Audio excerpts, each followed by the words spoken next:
গিন্নি। ছাত্রবৃত্তির ক্লাসের ২-৩ শ্রেণী নিচে আমাদের পণ্ডিত ছিলেন শিবনাথ। তাহার গোঁফ দাড়ি কামানো, চুল ছাঁটা এবং টিকিটি রস্য।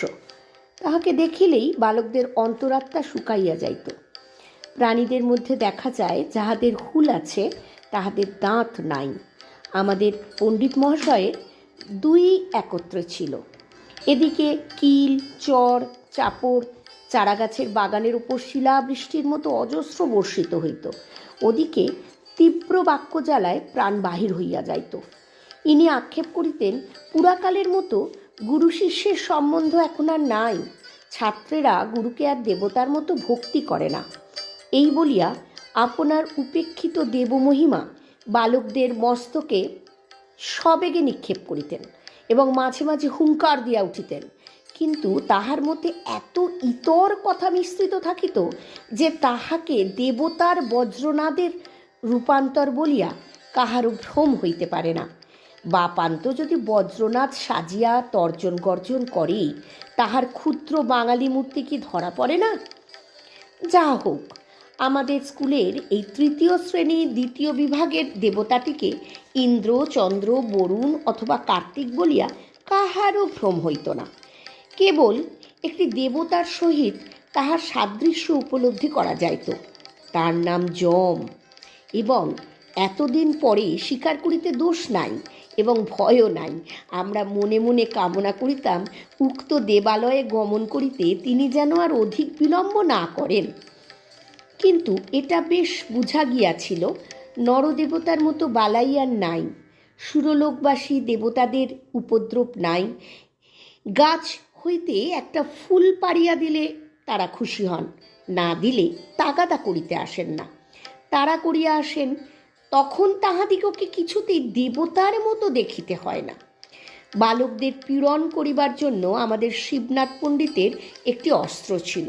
সেটি শুনিতে যৎসামান্য, কিন্তু প্রকৃতপক্ষে অত্যন্ত নিদারুণ। তিনি ছেলেদের নূতন নামকরণ করিতেন। নাম জিনিসটা যদিচ শব্দ বই আর কিছু নয়, কিন্তু সাধারণত লোকে আপনার চেয়ে আপনার নামটাকে বেশি ভালোবাসে। নিজের নাম রাষ্ট্র করিবার জন্য লোকে কি কষ্টই না স্বীকার করে। এমনকি নামটিকে বাঁচাইবার জন্য লোকে আপনি মরিতে কুণ্ঠিত হয় না। এমন নাম প্রিয় মানবের নাম বিকৃত করিয়া দিলে তাহার প্রাণের চেয়ে প্রিয়তর স্থানে আঘাত করা হয়। এমনকি যাহার নাম ভূতনাথ, তাহাকে নলিনীকান্ত বলিলে তাহার অসহ্য বোধ হয়। ইহা হইতে এই তত্ত্ব পাওয়া যায়, মানুষ বস্তুর চেয়ে অবস্তুকে বেশি মূল্যবান জ্ঞান করে। সোনার চেয়ে বাণী, মানের চেয়ে মান, প্রাণের চেয়ে মান এবং আপনার চেয়ে আপনার নামটাকে বড় বলে মনে করে। মানব সমাজের স্বভাবের এই সকল অন্তর্নিহিত নিগূঢ় নিয়মবশত পণ্ডিত মহাশয় যখন শশীশেখরকে ভেটকি নাম দিলেন, তখন সে নিরতিশয় কাতর হইয়া পড়িল। বিশেষত উক্ত নামকরণে তাহার চেহারার প্রতি বিশেষ লক্ষ্য করা হইতেছে জানিয়া তাহার মর্মযন্ত্রণা আরও দ্বিগুণ বাড়িয়া উঠিল। অথচ একান্ত শান্তভাবে সময় সহ্য করিয়া চুপ করিয়া বসিয়া থাকিতে হইল।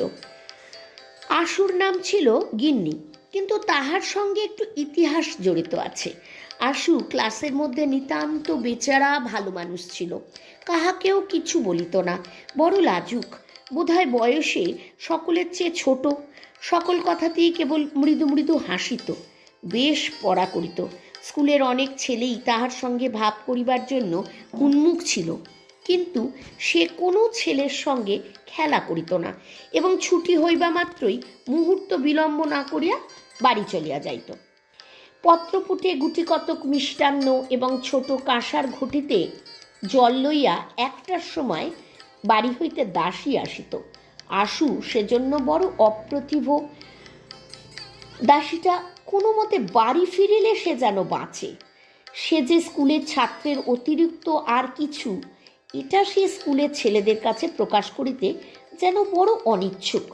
সে যে বাড়ির কেহ, সে যে বাপ মায়ের ছেলে, ভাই বোনের ভাই, এটা যেন ভারী একটা গোপন কথা। এটা সঙ্গীদের কাছে কোনো মতে প্রকাশ না হয় এই তাহার একান্ত চেষ্টা। পড়াশোনা সম্বন্ধে তাহার আর কোনো ত্রুটি ছিল না, কেবল একদিন ক্লাসে আসিতে বিলম্ব হইত এবং শিবনাথ পণ্ডিত তাহার কারণ জিজ্ঞাসা করিলে সে কোনো সদুত্তর দিতে পারিত না। সেজন্য মাঝে মাঝে তাহার লাঞ্ছনার সীমা থাকিত না। পণ্ডিত তাহাকে হাঁটুর উপর হাত দিয়া পিঠ নিচু করিয়া দালানের সিঁড়ির কাছে দাঁড় করাইয়া রাখিতেন। চারিটা ক্লাসের ছেলে সেই লজ্জা কাতর হতভাগ্য বালককে এইরূপ অবস্থায় দেখিতে পাইত। একদিন গ্রহণের ছুটি ছিল। তাহার পরদিন স্কুলে আসিয়া চৌকিতে বসিয়া পণ্ডিত মহাশয় দ্বারের দিকে চাহিয়া দেখিলেন একখানি স্লেট ও মসি চিহ্নিত কাপড়ের থলির মধ্যে পরিবার বইগুলি জড়াইয়া লইয়া অন্য দিনের চেয়ে সংকুচিতভাবে আশু ক্লাসে প্রবেশ করিতেছে। শিবনাথ পণ্ডিত শুষ্ক হাস্য হাসিয়া কহিলেন, এই যে গিন্নি আসছে। তাহার পর পড়া শেষ হইলে ছুটির পূর্বে তিনি সকল ছাত্রদের সম্বোধন করিয়া বলিলেন, শোন, তোরা সব শোন।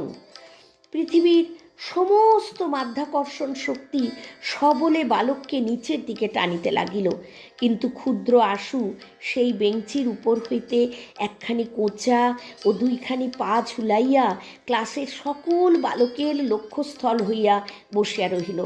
এতদিনে আশুর অনেক বয়স হইয়া থাকিবে এবং তাহার জীবনে অনেক গুরুতর সুখ দুঃখ লজ্জার দিন আসিয়াছে সন্দেহ নাই, কিন্তু সেই দিনকার বালক হৃদয়ের ইতিহাসের সহিত কোনো দিনের তুলনা হইতে পারে না। কিন্তু ব্যাপারটা অতি ক্ষুদ্র এবং দুই কথায় শেষ হইয়া যায়। আশুর একটি ছোট বোন আছে, তাহার সমবয়স্ক সঙ্গিনী কিংবা ভগিনী আর কেহ নাই। সুতরাং আশুর সঙ্গেই তাহার যত খেলা। একটি গেটওয়ালা লোহার রেলিংয়ের মধ্যে আশুদের বাড়ির গাড়ি বারান্দা। সেদিন মেঘ করিয়া খুব বৃষ্টি হইতেছিল। জুতা হাতে করিয়া ছাতা মাথায় দিয়া যে 2-4 জন পথিক পথ দিয়া চলিতেছিল তাহাদের কোনো দিকে চাহিবার অবসর ছিল না। সেই মেঘের অন্ধকারে, সেই বৃষ্টি পতনের শব্দে, সেই সমস্ত দিন ছুটিতে গাড়ি বারান্দার সিঁড়িতে বসিয়া আশু তাহার বোনের সঙ্গে খেলা করিতেছিল। সেদিন তাদের পুতুলের বিয়ে। তাহারই আয়োজন সম্বন্ধে অত্যন্ত গম্ভীরভাবে ব্যস্ত হইয়া আশু তাহার ভগিনীকে উপদেশ দিতেছিল। এখন তর্ক উঠিল কাহাকে পুরোহিত করা যায়। বালিকা চট করিয়া ছুটিয়া একজনকে গিয়া জিজ্ঞাসা করিল, হাগা, তুমি আমাদের পুরুত ঠাকুর হবে? আশু পশ্চাৎ ফিরিয়া দেখে শিবনাথ পণ্ডিত ভিজা ছাতা মুড়িয়া অর্ধসিক্ত অবস্থায় তাহাদের গাড়ি বারান্দায় দাঁড়িয়ে আছেন। পথ দিয়া যাইতেছিলেন, বৃষ্টির উপদ্রব হইতে সেখানে আশ্রয় লইয়াছেন। বালিকা তাহাকে পুতুলের পৌরোহিত্যে নিয়োগ করিবার প্রস্তাব করিতেছে। পণ্ডিত মহাশয়কে দেখিয়াই আশু তাহার খেলা এবং ভগিনী সমস্ত ফেলিয়া এক দৌড়ে গৃহের মধ্যে অন্তর্হিত হইল। তাহার ছুটির দিন সম্পূর্ণ মাটি হইয়া গেল। পরদিন শিবনাথ পণ্ডিত যখন শুষ্ক উপহাসের সহিত এই ঘটনাটি ভূমিকা স্বরূপে উল্লেখ করিয়া সাধারণ সমক্ষে আশুর গিন্নি নামকরণ করিলেন, তখন প্রথমে সে যেমন সকল কথাতেই মৃদুভাবে হাসিয়া থাকে তেমন করিয়া হাসিল। হাসিয়া চারিদিকের কৌতুক হাস্যে ঈষৎ যোগ দিতে চেষ্টা করিল। এমন সময় 1টার ঘণ্টা বাজিল। অন্য সকল ক্লাস ভাঙিয়া গেল এবং শালপাতায় 2টি মিষ্টান্ন ও ঝকঝকে কাঁসার ঘটিতে জল লইয়া দাসী আসিয়া দ্বারের কাছে দাঁড়াইল। তখন হাসিতে হাসিতে তাহার মুখ কান টকটকে লাল হইয়া উঠিল, ব্যথিত কপালের শিরা ফুলিয়া উঠিল এবং উচ্ছ্বসিত অশ্রুজল আর কিছুতেই বাধা মানিল না। শিবনাথ পণ্ডিত বিশ্রাম গৃহে জলযোগ করিয়া নিশ্চিন্ত মনে তামাক খাইতে লাগিলেন। ছেলেরা পরমাহ্লাদে আশুকে ঘিরিয়া গিন্নি গিন্নি করিয়া চিৎকার করিতে লাগিল। সেই ছুটির দিনের ছোট বোনের সহিত খেলা জীবনের একটি সর্বপ্রধান লজ্জাজনক ভ্রম বলিয়া আশুর কাছে বোধ হইতে লাগিল। পৃথিবীর লোক কোনো কালেও যে সেদিনের কথা ভুলিয়া যাইবে এ তাহার মনে বিশ্বাস হইল না। নমস্কার। আজকের গল্পের মূল বিষয়বস্তু একটি ছোট ছেলেকে গিন্নি বলার মধ্যে নিহিত রয়েছে। খুব সাধারণ দৃষ্টিতে দেখতে গেলে গিন্নি কথাটার মধ্যে খুব একটা বেশি খারাপ কিছু লুকিয়ে নেই, কিন্তু ঘটনাটি যদি বিচার করা যায় তাহলে একটি ছোট্ট ছেলের কোমল হৃদয়ের যে কষ্ট এবং ব্যথা সেটা কিন্তু এখানে অনুভব করতে পারা যায়। কারণ গিন্নি কথাটা একান্তভাবে স্ত্রীলোকজনিত, স্ত্রীলোক সম্বন্ধীয় একটি শব্দ। সেটি একটি পুরুষবাচক বালক সম্বন্ধে ব্যবহার করা হয়েছে, একটি পুরুষ বা বালক সম্বন্ধে ব্যবহার করা হয়েছে। এইটুকুন বুদ্ধি বোধহয় সেই ছেলেটির ছিল, যার জন্য সে বুঝতে পেরেছিল যে সে তো মেয়ে নয়, সে তো মা নয়, কিন্তু একটা সামান্য খেলার জন্য তাকে এইভাবে একজন শিক্ষক যখন সকলের সামনে একটি স্ত্রীলোকোচিত শব্দের মাধ্যমে নামাঙ্কিত করলেন, সেই জায়গাটা তাকে খুব বিঁধেছিল। শিক্ষকের প্রতি যে শ্রদ্ধা তার এক নিমেষে শেষ হয়ে গিয়েছিল শুধুমাত্র তাকে ওই স্ত্রীলোকোচিত শব্দটি দিয়ে অপমানজনক উক্তি করায়। যাই হোক, আমাদের চারপাশে এরকম কত ঘটনাই ঘটতে থাকে, আমরা হয়তো খেয়ালও করি না। তো সেই খুব সাধারণ গল্পের মধ্যে দিয়ে আজকে রবি ঠাকুর আমাদের অত্যন্ত প্রাণের কাছের একটি অনুভূতিকে ব্যক্ত করেছেন। আপনারা যদি এরকম গল্প আরও শুনতে চান তাহলে আমাদের এই চ্যানেলটিকে লাইক করবেন, সাবস্ক্রাইব করবেন এবং যত পারবেন শেয়ার করবেন, এবং জানাতে ভুলবেন না যে আপনারা আর কী ধরনের গল্প বা কেমন ধরনের গল্প শুনতে চান।